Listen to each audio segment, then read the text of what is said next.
E aí pessoal, tudo bem? Pai do Senhor, boa tarde. Queria fazer uma pequena reflexão com vocês rapidamente. Na primeira carta de Pedro, no capítulo 3, depois de dar algumas orientações, sobre o modo de vida, na verdade estava dando algumas orientações sobre o modo de viver dos cristãos. No verso 15 ele vai dizer assim: estejam sempre preparados para responder qualquer pessoa que pedir a razão da esperança que há em vocês. Pensando nesse texto, me veio uma felicidade de pensar que vocês, jovens, já têm uma clara compreensão da razão da esperança que há em nós, como cristãos. Semana após semana, nós mutuamente contribuímos com a fé um do outro, né? Temos edificado a nossa fé cada vez mais e tendo cada vez mais a certeza da salvação, cada vez mais a certeza de que a esperança não nos decepciona. Aquele que, como diz lá em Hebreus, né? Aquele que vem virá e não tardará, na verdade citando o Velho Testamento, nós podemos dizer aquele que veio voltará e não tardará. A cada semana a gente tem tido mais convicção de que, apesar de nós sermos pecadores, como nós somos, uma maravilhosa graça nos alcançou e isso nos torna justos aos olhos de Deus, nos dando, como eu falei, certeza de salvação através da cruz de Cristo. Isso é o que mais a gente tem repetido nessas semanas. Eu penso que, dessa forma, isso já está claro para todos vocês. E eu digo isso não só pelo que eu vejo nos nossos encontros, mas também pelo que nós ouvimos falar, dos reflexos que isso tem causado na igreja, nas famílias e assim por diante. Percebam que esse entendimento que vocês têm de que a redenção está na cruz de Cristo, que essa é a única forma de salvação, e de que isso nos traz uma esperança que não nos decepciona, essa é a única coisa necessária para a salvação. Salvação é pela graça mediante a fé, sola fide, só pela fé. Não depende de obras, não depende de conhecimentos outros, depende somente disso. E isso já foi dado a cada um de nós por Deus através do Espírito Santo. Ou seja, nós estamos numa condição de que a graça de Deus nos alcançou.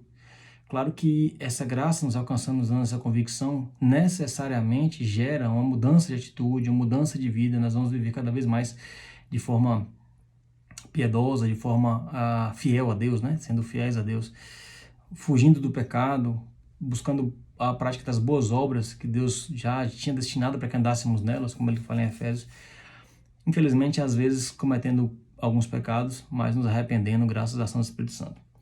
Então, quando eu digo que esse entendimento é a única coisa necessária para a salvação, o que eu quero dizer é que todos os nossos demais estudos, sobre os nossos comentários sobre calvinismo, arminianismo, sobre as outras religiões, sobre a reforma protestante, todas aquelas coisas que a gente estudou, essas coisas não são conhecimentos necessários para a salvação. Esses conhecimentos eles são interessantes para a gente, porque a gente aprende com o passado, a gente aprende com a história, e na verdade essas coisas edificam a nossa fé com o objetivo de nos preparar para enfrentar melhor os sofrimentos dessa vida. E Pedro também fala disso nessa carta, no mesmo capítulo 3, versos 17 e 18. Porém, mais importante do que qualquer outro desses conhecimentos adicionais aí é o entendimento do passaporte para a eternidade, que já foi para nós conquistado por Cristo Jesus, a preço de sangue lá na cruz. E ele nos outorgou isso gratuitamente, Como nós já discutimos também em estudos anteriores, no tempo em que Pedro escreveu essa carta aqui, ninguém dizia que era cristão porque estava na moda, porque era modinha ser cristão. As pessoas, na verdade, quando diziam que eram cristãs, é porque elas verdadeiramente tinham se convertido, porque elas sabiam que isso poderia custar a vida delas. Isso fazia com que as pessoas, ao se batizar, ao declararem essa fé cristã, já era suficiente para que elas fossem batizadas. Ao entenderem a fé cristã e se desejarem tornar cristãos, se declararem cristãos, ou seja, participantes dessa fé, isso já era suficiente para que eles fossem batizados. Porque ninguém fazia isso por nenhuma outra razão que não fosse a sinceridade, já que, como eu falei, isso poderia custar a vida dessa pessoa. Por isso que no verso 20 em diante, Pedro vai fazer uma comparação entre o batismo e o dilúvio da época de Noé, Se a gente for lá para Gênesis, a gente vai ver que o dilúvio que Deus mandou na época de Noé, ele mandou em razão de uma gigantesca iniquidade que havia no mundo, E esse dilúvio veio para matar, ele matou uma quantidade incontável de pessoas que se rebelaram contra Deus desde aquela época. Mas, através dessa água, pela misericórdia, Deus salvou uma família, a família de Noé. E o texto vai dizer que Noé achou graça em Deus, ou Noé contou com a benevolência de Deus, dependendo da tradução. E por essa graça que Noé achou de Deus, através da água, ele e a sua família foram salvos. Pedro vai dizer isso, né? Que através da água nós somos salvos. E ele vai dizer que também através da água nós, no batismo, somos salvos. Perceba que nesse texto, Pedro não traz a água como causa da condenação dos ímpios. Uma vez que a condenação dos ímpios foi o próprio pecado dos ímpios, né? A causa da condenação dos ímpios não foi a água. A causa da condenação dos ímpios foram seus próprios pecados, que eles cometiam, né? E a sua rebelião contra Deus. Mas Pedro também não traz a água como causa da salvação de Noé e da sua família, né? Já que a causa dessa salvação foi a graça de Deus, como ele fala, né? Mas Noé achou graça em Deus. A causa de Deus, a causa da salvação foi a graça de Deus dispensada sobre Noé e sobre a sua família. Dessa forma, então, o que a gente entende aqui é que a água, ela é o símbolo da misericórdia de Deus para com Noé, né? Com a família de Noé. Através dessa água fica evidente tanto a graça de Deus sobre os justificados, né, sobre os justos, aqueles que são feitos justos pela graça de Deus, como também fica evidente o juízo de Deus sobre os ímpios, sobre aqueles que se mantêm rebeldes contra Deus, aqueles que não se rendem à graça de Cristo, vamos dizer assim. Dessa forma, então, Pedro continua o texto dizendo que a água do dilúvio figura a água do batismo.